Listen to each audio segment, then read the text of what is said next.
অথচ আমি ভাবতাম সে আমাকে অনেক ভালোবাসে।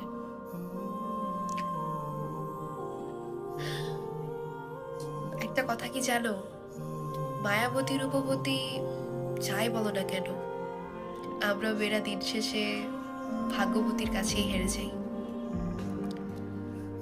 সুন্দর, রূপবতী, মায়াবী এগুলো সবাই হতে পারে, কিন্তু ভাগ্যবতী কয়জন হতে পারে বলো?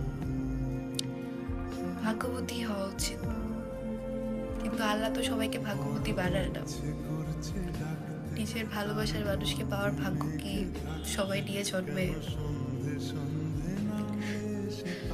যাই হোক, সে আর তার ভাগ্যবতী সবসময় খুশি থাকুক। বাড়িয়ে দিচ্ছে চেষ্টা, আমি দাঁড়িয়ে দেখছি শেষটা জানলা।